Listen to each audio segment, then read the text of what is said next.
नमस्कार साथियों, जय श्री राम। कैसे हैं आप लोग? उम्मीद करता हूं कि आप सब अच्छे होंगे, मस्त होंगे और अपने लक्ष्य की ओर अग्रसर होंगे। और आज देखिए, आज का वीडियो जो है बहुत खास होने वाला है। आज बहुत ही जबरदस्त वैकेंसी आ गई है और वो भी वैकेंसी आई है कहाँ? तो आप देख सकते हैं एसबीआई में। SBI state bank of India, जो बैंकों में भारत का सबसे बड़ा बैंक है और जिसकी वैकेंसी का वेट पूरे देश भर के युवा करते हैं। तो बहुत जबरदस्त वैकेंसी आ गई है। आप देख सकते हैं कि क्लर्क की वैकेंसी आई है, करीब करीब 13,735 पोस्ट है। मतलब 13,735 अप्रोक्स 14,000 के आसपास मान के चलिए। और वैसे ही एसबीआई पीओ के भी 600 वैकेंसी है। हालांकि नई वैकेंसी 586 ही है और 14 वैकेंसी बैकलॉग की वैकेंसी है। बैकलॉग कहने का मतलब है जो पिछले बार वैकेंसी खाली रह गई थी या पद खाली रह गए थे उनको भरने के लिए है। तो नया वैकेंसी मात्र 586 ही है। तो 586 भी कम नहीं है। प्रोविजनरी ऑफिसर जो होता है एसबीआई पीओ, मतलब जो जिसको कहते हैं हम लोग एसबीआई बैंक में जो होता है, बहुत ही अच्छा पोस्ट माना जाता है। दोनों के दोनों पोस्ट जो आपको यहाँ पे दिख रहा है, चाहे वो एसबीआई क्लर्क हो चाहे वो एसबीआई पीओ हो, दोनों के दोनों का जो योग्यता है, ये दोनों के दोनों आप ग्रेजुएशन के आधार पर भर सकते हैं। कोई भी ग्रेजुएट, कोई भी भारत का ग्रेजुएट, कोई भी जो भी एक रिकॉग्नाइज्ड यूनिवर्सिटी से ग्रेजुएशन किया हो, वो इस वैकेंसी को भर सकता है और इस जॉब को ले सकता है। तो ये तो रह गई एलिजिबिलिटी की बात। योग्यता बहुत सिंपल सा है। कोई भी जिसने ग्रेजुएशन का डिग्री प्राप्त किया है वो इस फॉर्म को फिल कर सकता है। तो फॉर्म फिल करने तक की बात नहीं है, ठीक है। थोड़ा सा चादर ओढ़ रखा हूं मैं, देख रहे हैं आप कि ठंड है, बहुत ज्यादा ठंड है। तो ठंड के कारण चादर ओढ़ के रखना पड़ रहा है। तो चलिए, लेकिन फिर भी आगे देखिए। अब आप यहाँ देख सकते हैं, मैं बारी बारी से आपको दोनों वैकेंसी के बारे में डिटेल में बताऊंगा, क्योंकि फॉर्म भरना इंपॉर्टेंट नहीं है, इंपॉर्टेंट है जॉब निकालना। ठीक है, फॉर्म तो सब भरेंगे। फॉर्म तो करीब करीब मान लो यहाँ जैसे 14,000 वैकेंसी है तो करीब करीब इसमें मैं मान के चल रहा हूँ कि 10 लाख से ऊपर फॉर्म भराने वाला है। ठीक है, क्योंकि पूरे देश भर का वैकेंसी है। 10 लाख क्या हो सकता है, 15-20 लाख हो, ठीक, लेकिन होगा नौकरी मात्र 14,000 का ही। वहां भी 600 पोस्ट है, लेकिन वहां भी करीब करीब इतना ही रेंज में या इससे कुछ थोड़ा सा कम मान सकते हैं आप, फॉर्म फिलअप होगा। ठीक है, लेकिन फॉर्म फिल करना मेन इंपॉर्टेंट नहीं है। हमारे क्लास का, हमारे सक्सेस लर्निंग जो चैनल है, हमारे सक्सेस लर्निंग चैनल का मेन मोटिव क्या है? मेन मोटिव है आपका एग्जाम निकलवाना। ठीक है, जैसे कि अभी मैंने कुछ देर पहले अपने इस चैनल पे ही अनाउंस किया था, मेरा जो दूसरा चैनल है उस पे हम लोग 10th बिहार बोर्ड के बच्चों का स्पेशल क्लास ले रहे हैं और स्पेशल क्लास लेने वाले हैं। उसमें मतलब शुरू हो रहा है, स्पेशल क्लास लेने का अनाउंसमेंट कर दिया है। और उसी वीडियो में मैंने बताया था आपको कि बहुत जल्दी मैं जनरल कंपटीशन के बच्चों के लिए भी एक बैच अनाउंस करने वाला हूं। हालांकि अभी अनाउंस नहीं हुआ है, लेकिन मान के चलो कि इस महीने के एंड में वो भी अनाउंस हो जाएगा। आप लोगों को क्या करना है? आप लोग को पूरे फोकस के साथ तैयारी करना है और हम लोग साथ जुड़ जाना है और जुड़ कर तैयारी करना है। और इतना दिमाग में रखना, मेरी कोशिश यही रहती है कि जितना ज्यादा हो सके आपका फी उतना ही कम हो। ठीक है, या फिर फी न के बराबर हो या कम हो। तो इतना जरूर रखना है कि भारत में कहीं पे भी कोई भी कोचिंग या कुछ भी हो, कोई भी अगर आपको तैयारी मेरे फी पे करा दे तो जिस दिन करा देगा उस दिन बोलना उस दिन चैनल डिलीट करके चला जाऊंगा। ऐसा कभी कोई नहीं करेगा। ठीक है, हमारा फी सबसे कम होता है और सबसे जानदार तरीके से पढ़ाते हैं हम लोग। चलिए, तो अब बात करते हैं बारी बारी से दोनों वैकेंसी के बारे में, जो वैकेंसी आया है। तो सबसे पहले बात करेंगे एसबीआई क्लर्क का। तो सामने में आपके लिखा हुआ सब आपको दिख रहा होगा कि किसमें क्या है। सबसे पहले बात करेंगे हम लोग सिलेक्शन प्रोसेस का। सिलेक्शन प्रोसेस ध्यान दीजिएगा, सिलेक्शन प्रोसेस कैसे होगा? 3 एग्जाम आपको देने होंगे, 3 एग्जाम। पहले आपको प्री क्वालिफाई करना होगा।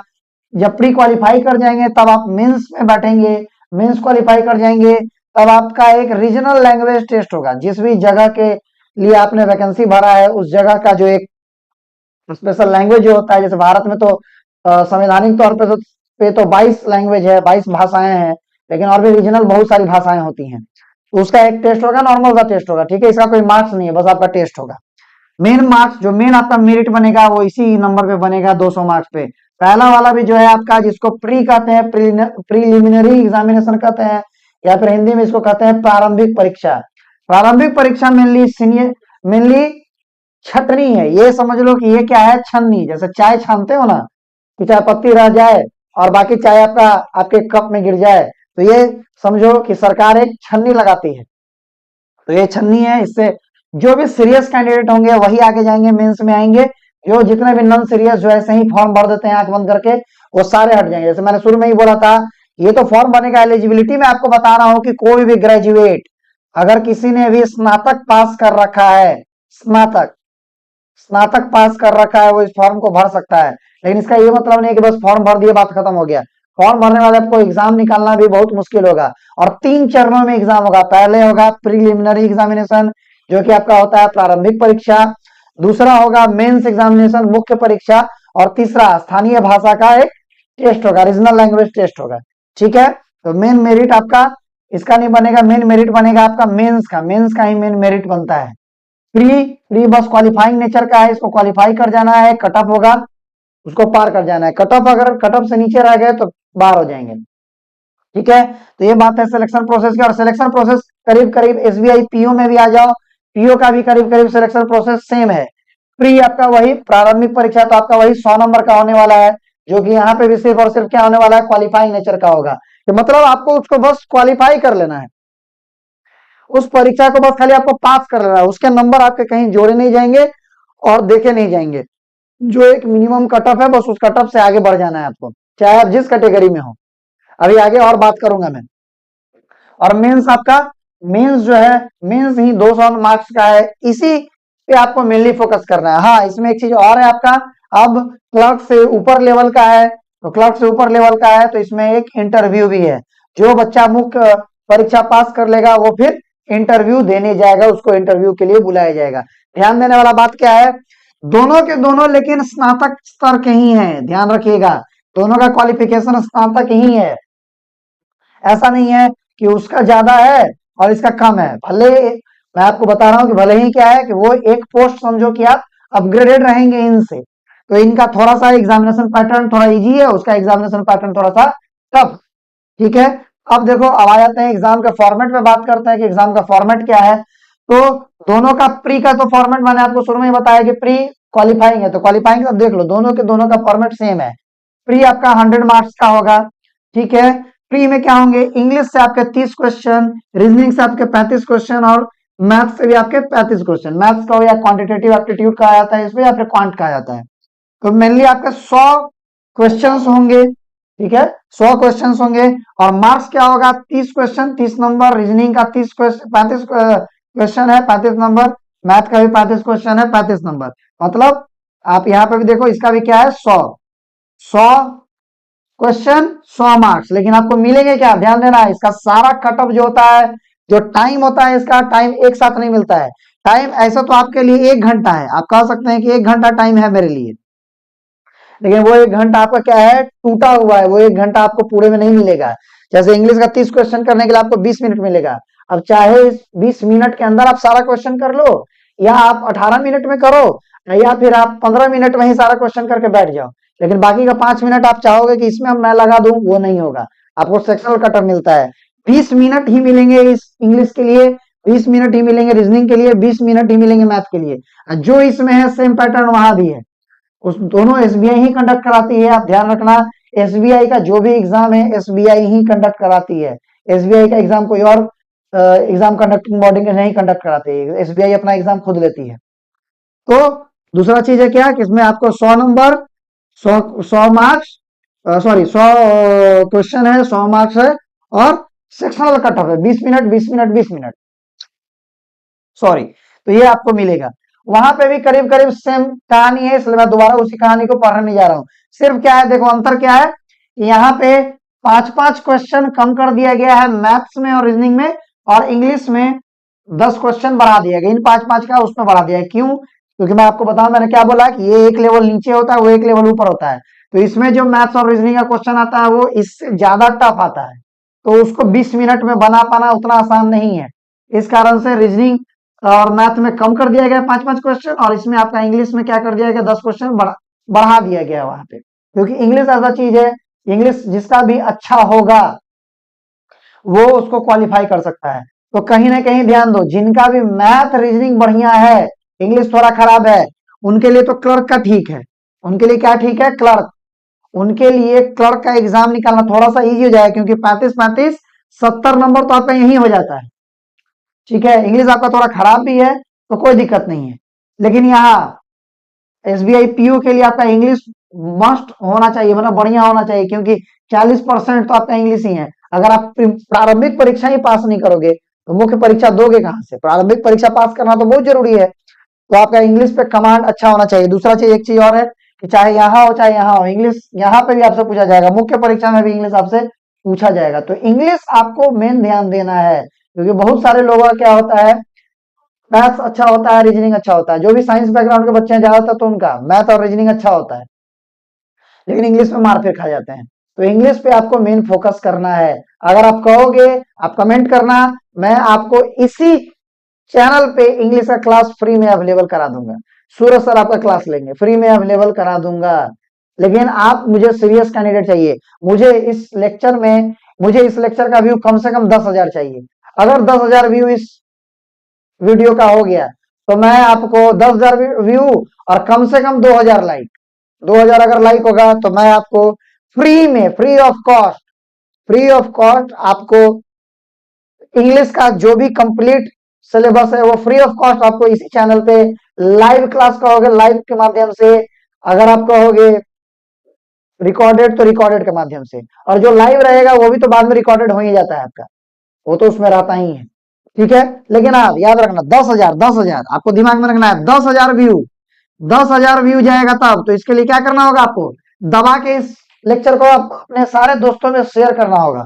और 2,000 लाइक, 2,000 लाइक ये होगा तभी आपको मैं फ्री में वो जो है प्रोवाइड करूंगा। ठीक है, तो एकदम दिमाग में रखना, कोई बड़ा बात नहीं है आप लोग के लिए। आप शेयर कर दो, हर बच्चा अगर 5-5 शेयर भी कर दिया तो आराम से हो जाएगा। ठीक है, ज्यादा कुछ नहीं करना है। अगर 200 लोग भी 5-5 शेयर कर दिए तो सोचो कितना हो जाएगा, होगा ना। और उनको कहना कि अगले वो 5-5 को शेयर कर दें, ज्यादा बहुत बड़ा चीज नहीं है। ठीक है, और लाइक करके जाना है आपको वीडियो को। वीडियो कोई भी देखो लाइक जरूर किया करो, इससे आपका लाइक करने से क्या होता है, हमें मोटिवेशन मिलता है आगे वीडियो बनाने का। लाइक नहीं करते हो, कुछ नहीं करते हो, बस देख के चले जाते हो, तो उससे क्या होता है कि हम लोग डिमोटिवेट होते हैं। मेरा देखो, लाइक तुम्हारे कर देने से ना तुम्हारा पैसा लगेगा ना कुछ लगेगा, तुम्हारे लाइक कर देने से ना मुझे कोई बहुत फायदा होगा ना मेरे अकाउंट में कुछ पैसे आ जाएंगे, ऐसा कुछ नहीं होगा। आपके लाइक कर देने से हमारा सिर्फ मोटिवेशन बढ़ता है कि इस तरीके का लेक्चर हम लोग आपके लिए लाते रहें। तो बस इसको दिमाग में रखा, कोई भी इंफॉर्मेशन होगा इस तरीके का पूरा देखो, पूरा डिटेल में आपको बताने वाला हूं इस लेक्चर में। अब आ जाइए, प्री हो गया, प्री दोनों का करीब करीब सेम है, मेंस दोनों का अलग अलग है। मेंस का सिलेबस थोड़ा सा, मतलब सिलेबस कहने का मतलब कि सब्जेक्ट थोड़ा सेम हो सकता है, बाकी सारी चीजें अलग हैं। जैसे मेंस देखो, मेंस क्या है, 200 मार्क्स का होगा, 200 मार्क्स का। लेकिन यहाँ देखो 190 क्वेश्चन आपके पास, 190 ही होंगे, 200 क्वेश्चन नहीं होंगे, क्वेश्चन आपके पास 190 ही होंगे। उसमें इंग्लिश क्या है, इंग्लिश के लिए 40 मार्क्स है, मैथ्स क्वांट के लिए 50, रीजनिंग के लिए 60। रीजनिंग और कंप्यूटर, ये देखो कॉम अवेयरनेस करने का मतलब कंप्यूटर अवेयरनेस जगह कम था, इसलिए मैंने शॉर्टकट में लिखा है। देखो वहां पे मैंने पूरा लिख दिया है, पूरा रीजनिंग एंड कंप्यूटर अवेयरनेस। ठीक है, यही वाला चीज वहां पे है। तो इसके आपके 60 नंबर हैं और जनरल और फाइनेंशियल अवेयरनेस के 50 नंबर हैं। इनको जोड़ोगे आप, 50-50 देख लो, 100 हो गया, 140 हो गया, 200 हो गया, 200 हो गया, तो 200 मार्क्स हो गया। लेकिन क्वेश्चन कितने हैं आपके, इंग्लिश के 40 क्वेश्चन ही पूछे जाएंगे, मैथ्स क्वांट के 50 क्वेश्चन पूछे जाएंगे, रीजनिंग के 50 क्वेश्चन पूछे जाएंगे, रीजनिंग और कंप्यूटर अवेयरनेस के, और जनरल फाइनेंशियल अवेयरनेस के 50 क्वेश्चन पूछे जाएंगे। आप यहाँ देख सकते हैं, इसके 50 क्वेश्चन के लिए 60 मार्क्स यहाँ रखा गया, यही सिर्फ अंतर है, बाकी तो करीब करीब 40-40, 50-50, 50-50 ही है। तो इसलिए 10 क्वेश्चन इसमें कम कर दिए गए हैं आपके। और ये, और फाइनल मेरिट जो बनेगा, फाइनल मेरिट जो बनेगा, मैं बार बार बोल रहा हूं, फाइनल मेरिट जो बनेगा, फाइनल मेरिट मतलब कि आप क्वालिफाई कर जाएंगे, आपको जॉब लगने वाला होगा, तो वो किसके आधार पे होगा, वो मेंस के आधार पे ही होगा। दोनों में क्या होगा, मेंस के आधार पे ही होगा, मेंस होगा। और ये जब मेंस क्वालिफाई आप कर जाते हैं तो ये फिर आपका तीसरा रीजनल लैंग्वेज टेस्ट जो मैं आपको बोल रहा था, ये होगा आपका, इसके लिए आपको बुलाया जाएगा। और बहुत ही नॉर्मल सा एग्जाम होता है, जाहिर सी बात है कि जिस जोन में आप भरोगे उसका आप लैंग्वेज जानते हो तभी भरोगे। ठीक है, तो यही करना भी, ऐसा नहीं कि बंगला आता नहीं है और बंगाल भर देना, मत करना ऐसा, नहीं तो फिर दिक्कत हो जाएगा, फिर सीखना पड़ जाएगा आपको। हालांकि ऐसा भी कोई हार्ड एंड फास्ट एग्जाम नहीं होता है, मान लो समय तो मिलेगा ही, मेंस का समय तो मिलेगा ही, तो चाहो तो उसमें सीख सकते हो, ऐसा कुछ नहीं। भारत का लैंग्वेज, सारा लैंग्वेज सीखना इतना भी मुश्किल नहीं है। हाँ, तमिल, तेलुगु, कन्नड़ कुछ इस तरीके का है कि हिंदी भाषी लोग अगर हम लोग हैं तो हम लोग के लिए बहुत ज्यादा मुश्किल पड़ जाता है, लेकिन वो भी ऐसा नहीं है कि आप चाहो तो सीख ही नहीं पाओगे। मेनली रीजनल लैंग्वेज इसलिए होता है क्योंकि कस्टमर से वन ऑन वन क्या होगा, कस्टमर सबसे पहले किसके पास होता है, बैंक में जब घुसता है तो सबसे पहले क्लर्क के पास होता है।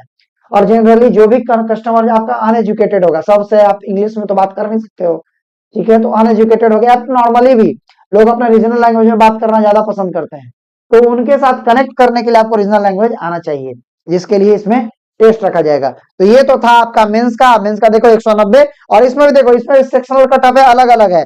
जैसे इंग्लिश के लिए आपको 35 मिनट मिलेंगे, मैथ्स के लिए आपको 45 मिनट मिलेंगे, रीजनिंग और कंप्यूटर अवेयरनेस के लिए 45 मिनट। इसका मतलब क्या है, इसका मतलब जो ऊपर में है वही, इसका मतलब क्या है, जो ऊपर में है वही।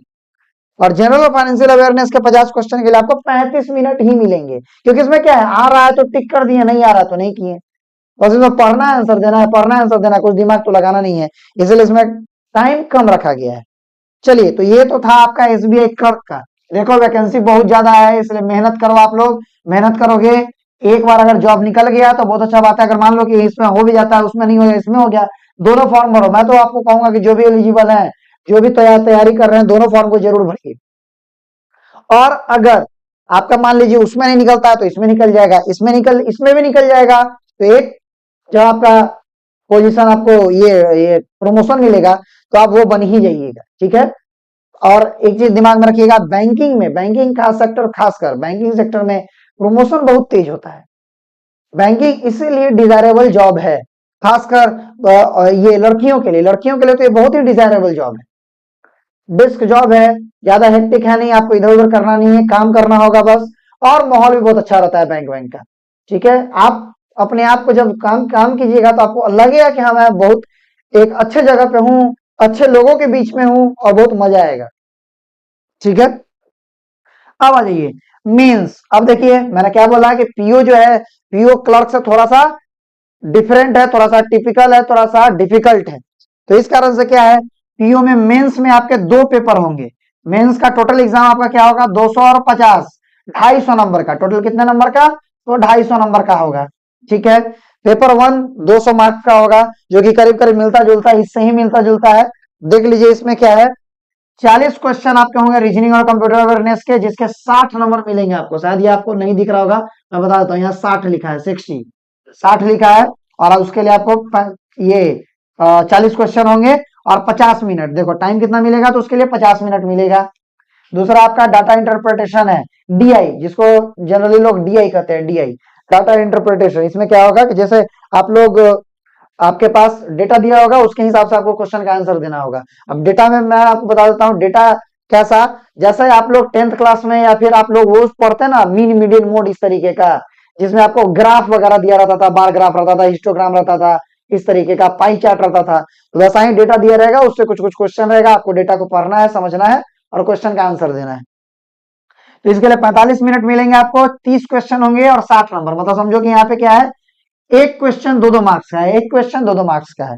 उसके बाद देखो जनरल इकोनॉमिकल जनरल, या फिर बैंकिंग अवेयरनेस, मतलब इकोनॉमिकल अवेयरनेस, आर्थिक अवेयरनेस, जो भी चीज आर्थिक घटनाएं जो घट रही हैं, या फिर जो बैंकिंग से रिलेटेड जो घटनाएं घट रही है बैंकिंग का, जैसे रेपो रेट वगैरह होता है, रिवर्स रेपो रेट होता है, या फिर आप कह सकते हो जैसे बैंक रेट होता है, एसएलआर होता है, सीआरआर होता है। तो ये सारा चीज आपको नहीं पता है तो पता कर लीजिए, जानना होगा। और अभी क्या करेंटली चल रहा है, ये सब आपको पता होना चाहिए। यहाँ पे आपका इंग्लिश में कम नंबर होता है, 20 इंग्लिश आपका 20 नंबर का ही होता है, ठीक है। आपका भले ही 40 क्वेश्चन होंगे, आपको 40 मिनट भी मिलेगा, लेकिन मार्क्स उसके 20 ही मार्क्स होंगे, ये दिमाग में रखना है आपको। तो टोटल आपके 200 मार्क्स हो जाएंगे, 200 मार्क्स। क्वेश्चन देखो, क्वेश्चन कितना होगा, क्वेश्चन 170 ही होगा। और वही जो मैं बोल रहा हूँ आपको, सब में सेक्शन आपका कटअप होगा अलग अलग, सॉरी सेक्शनल टाइमिंग होगा, सब में अलग अलग होगा। हाँ, कटअप जो मैं अभी बात कर रहा हूँ, बात करूंगा मैं कटअप के बारे में, अब ध्यान दो। अब यहाँ देखो पेपर 2 जब आपका होगा, ये एक 50 नंबर का आपका टेस्ट होगा। 50 नंबर में क्या आपका है, कम्युनिकेशन स्किल आपका चेक किया जाएगा। आपको कुछ डिबेट कराया जाएगा, कुछ भी कराया जाएगा, जो कि आधे घंटे का होगा, और उसमें आपका कम्युनिकेशन स्किल टेस्ट किया जाएगा, और उसका भी 50 नंबर में से आपको कुछ नंबर मिलेगा। और इन दोनों का मार्क्स जोड़ के, इन दोनों का मार्क्स जोड़ के आपका 250 में आपका मेरिट बनेगा। और उस मेरिट में अगर आप क्वालिफाई कर जाते हैं, तो फिर आपको इंटरव्यू के लिए कॉल किया जाएगा, फिर आपका इंटरव्यू होगा, इंटरव्यू में पास कर जाते हैं तो आपका जॉब हो जाएगा। यही इसका पैटर्न है। अब मैं दो चीजों पे बात करना चाह रहा हूँ। जैसे मैं बात कर रहा था कट ऑफ समझ लो। अब ध्यान दो, अब जैसे कट ऑफ भी इसमें क्या होगा, जब टाइमिंग साथ नहीं है, मार्क्स तो अलग अलग है ही, टाइमिंग भी जब अलग अलग है तो जाहिर सी बात है, जब टाइम अलग अलग है तो कट ऑफ भी अलग अलग होगा। बिल्कुल जी हाँ, आप सही सुन रहे हैं, सेक्शनल कट ऑफ होता है इसमें। जैसे इसमें 20 मिनट में आपको 30 क्वेश्चन करने थे, तो इसमें क्या है कि मान लो कि मिनिमम, एक मैं एग्जांपल ले रहा हूँ, मैं आपको एक उदाहरण बता रहा हूँ कि मान लो मिनिमम कट ऑफ इन्होंने 6 रख दिया, तो 6 तो आपके आने ही चाहिए। अगर 6 आपके नहीं आते हैं, मान लो कि इसमें आपके 5 आए, इन दोनों में आपने बहुत अच्छा स्कोर किया है, मान लो इनमें 70 में आपने 60 ले आया, और इसमें आप 30 में मात्र 5 ही लाए, जबकि सेक्शनल कट ऑफ 6 रखा गया था, तो आप फेल माने जाएंगे। मतलब यहाँ पे आपका सारा सब्जेक्ट बढ़िया होना चाहिए। एटलीस्ट इतना तो जरूर होना चाहिए कि आपका सेक्शनल कट ऑफ पास हो जाए, सेक्शनल कट ऑफ पार कर जाए। ध्यान से समझ लो, नहीं समझ में आता तो कमेंट कर लेना, एक बार फिर से बता देता हूँ कि सेक्शनल कट ऑफ होगा इसमें कि अगर मिनिमम एक कट ऑफ डिसाइड किया गया है कि 30 का, 30 में कम से कम 6 आना चाहिए सबका, तो 6 अगर आपका 6 से कम आता है, भले ही इसमें आप 70 में 70 ले आओ, तब भी आप फेल माने जाओगे। ठीक है। हाँ, ये जो 6 नंबर है कट ऑफ का, ये इसमें आपका रिजर्वेशन होगा। रिजर्वेशन रिजर्वेशन यहाँ रोल प्ले करता है, रिजर्वेशन जिसमें एससी एसटी का अलग होगा, कम होगा रिलेटिवली, ओबीसी का उससे थोड़ा सा ज्यादा होगा, जनरल का उससे ज्यादा होगा, मतलब सबसे ज्यादा जनरल का होगा। जनरल अगर आप हैं तो आपके लिए तो बहुत ज्यादा इंपॉर्टेंट है, तैयारी बहुत जोर शोर से और बहुत ज्यादा मेहनत से करना होगा, नहीं तो आपका नहीं होगा। ठीक है। मैं बात करूंगा, मैं एक सोच रहा हूँ एक लेक्चर आपका रिजर्वेशन पे बनाने का। रिजर्वेशन क्या है, रिजर्वेशन के कारण बहुत सारे लोगों का दिक्कत है। अभी कुछ चीजें और मैं आपको इसमें बताने वाला हूँ जो कहीं ना कहीं आपको एक चीज और दिखलाएगा। खैर, चलो अब बात करते हैं। तो समझ गए, मेरिट आपका ऐसे ही बनेगा। तो कट ऑफ आपका सेक्शनल होगा, ये दिमाग में रख लीजिए। दूसरा, अगर एग्जाम फी का बात करते हैं, एग्जाम फी, एग्जाम फी में एक चीज समझ लो, जो लोग भी एससी हैं, एसटी हैं, फिजिकली हैंडीकैप्ड हैं, उनका तो पैसा ही नहीं लगेगा। जो लोग भी एससी एसटी फिजिकली हैंडीकैप्ड, उनका तो पैसा ही नहीं लगेगा। ठीक है। तो एग्जाम फी एससी एसटी के कैंडिडेट को तो लगेगा ही नहीं। अगर आप एससी हैं या एसटी हैं तो आपका कोई एग्जाम फी नहीं लगेगा। अगर आप ओबीसी हैं या फिर अगर आप जनरल हैं, जनरल कास्ट से आते हैं, ओबीसी से आते हैं, तो आपका 750 रुपए कितने लगेंगे, तो 750 रुपए किस में लगेंगे, तो दोनों में लगेंगे, दोनों में इक्वल ही है। 750 उसके ही फॉर्म भरने में, 750 इनके भी फॉर्म भरने में, तो जो कि रिलेटिवली मेरे ख्याल से तो बहुत ज्यादा है। आप बताओ, आप बताना आपका क्या राय है। जो भी बेरोजगार युवा हैं, चाहे वो किसी कास्ट के हों, कास्ट तो बैरियर ही नहीं होना चाहिए। आप एक तरफ, हमारी सरकारें एक तरफ बात करती हैं कास्ट से ऊपर उठने का, और दूसरे तरफ खुद रिजर्वेशन लगाकर और ये सब करके कास्ट बैरियर सामने ला देती हैं। जो भी मान लो कि एक बच्चा जनरल का होगा, एक बच्चा एससी का होगा, चाहे ओबीसी का होगा, अगर ये दोनों दोस्त है तो एक एक फॉर्म भर रहा है तो उसका फी नहीं लगेगा, एक फॉर्म भर रहा है तो उसका फी लगेगा। तो क्या कहीं ना कहीं आप उसको कास्ट उसका नहीं बता रहे हैं? क्या ये कास्ट डिस्क्रिमिनेशन नहीं है? क्या है, आप राय दीजिएगा अपना। ठीक है। ऐसा मैं आपको एक बार रिजर्वेशन पे बात जरूर करूंगा, क्योंकि रिजर्वेशन तो आप देख रहे हैं, अब तो फाइनल मेरिट लिस्ट आएगा उसमें भी रिजर्वेशन मिलेगा। यहाँ पैसे में भी रिजर्वेशन है, और एक जगह और रिजर्वेशन है, ध्यान से सुनो। अटेम्प्ट में ध्यान से सुनो, अटेम्प्ट में रिजर्वेशन है। जनरल का अगर बच्चा है, जनरल का, तो उसको मैक्सिमम 4 अटेम्प्ट ही है, 4 बार ही आप एग्जाम दे सकते हैं, 4 बार ही एग्जाम दे सकते हैं, ध्यान से सुन लो। ओबीसी अगर आप हैं तो आप 7 बार दे सकते हैं, और अगर आप एससी एसटी हैं तो आप अनलिमिटेड हैं, आपका कोई लिमिट ही नहीं है, अनलिमिटेड। ठीक है। जो कि कहीं ना कहीं मुझे तो ठीक नहीं लगता है पर्सनली। अब आपका क्या राय है, आप इस पे देना अपना राय, अपना बताना। ठीक है। क्योंकि अगर आप देखो, किसी कोई भी अगर दबा कुचला है, या फिर मान लीजिए कि जो नीचे कम्युनिटी में है, कम्युनिटी कहने का मतलब कि जो भी पिछड़े हैं, सिंपल सा बात है, उनको आगे करने का काम तो आप ऑलरेडी इसमें आप कट ऑफ जब आपका जाता है तो उसमें बहुत कम जाता है उन लोगों का कट ऑफ, तो उसको आप आगे कर सकते हैं। दूसरा, आप एग्जाम फी भी माफ कर ही दे रहे हैं, तो फिर ये करने का क्या जरूरत है? कम से कम अपॉर्चुनिटी तो सबको बराबर दीजिए। मेरे ख्याल से यहाँ पैसा नहीं है तो वो भी चलो ठीक है, पैसा हालांकि देखो जनरल ओबीसी से बहुत ज्यादा पैसा लिया जा रहा है, 750 वहां जीरो, आप इसको 500 और 200 तो कर सकते थे, यहाँ 500 वहां 200 कर दीजिए। आप यहाँ पे 600 वहां 100 कर दे, मतलब कुछ तो कीजिए। कर सकते थे आप, नहीं आपने किया है। दूसरा चीज क्या आपका है, अनलिमिटेड अटेम्प्ट। अरे अनलिमिटेड अटेम्प्ट सबका ना दीजिए, जिसका जो होगा जैसा देखा जाएगा।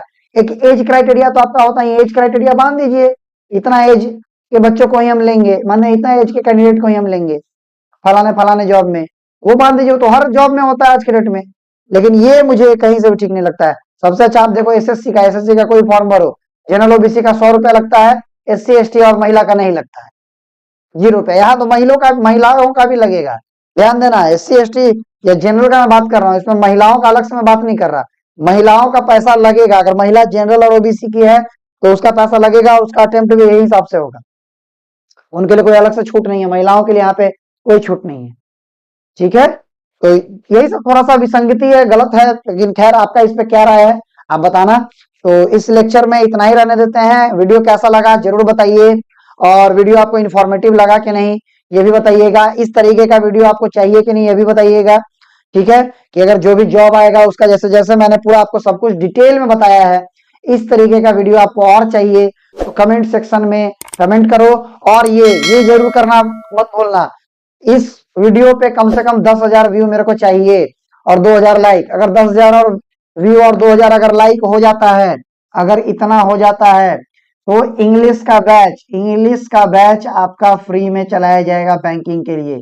इंग्लिश का बैच आपका एसबीआई पीओ और क्लर्क के लिए फ्री में चलाया जाएगा। किसमें, कितना में चलाया जाएगा, फ्री ऑफ कॉस्ट, इसी चैनल पे लाइव होगा। लेकिन आपको पहले इतना करना होगा, ये हो जाता है तो डेफिनेटली ये भी हो जाएगा मेरे तरफ से। आप अपने तरफ से ये कर दो, मैं अपने तरफ से ये कर दूंगा, ठीक है। चलो तो अब मिलते हैं हम लोग नेक्स्ट लेक्चर में। तब तक के लिए आप लोग खुश रहिए, मस्त रहिए, हंसते रहिए, मुस्कुराते रहिए, ऐसे ही पढ़ते रहिए, वीडियो को देखते रहिए, रहा कीजिए, लाइक करते रहा कीजिए वीडियो को जितना ज्यादा हो सके शेयर कीजिए। मिलते हैं अगले लेक्चर में, तब तक के लिए जय श्री राम, राधे राधे।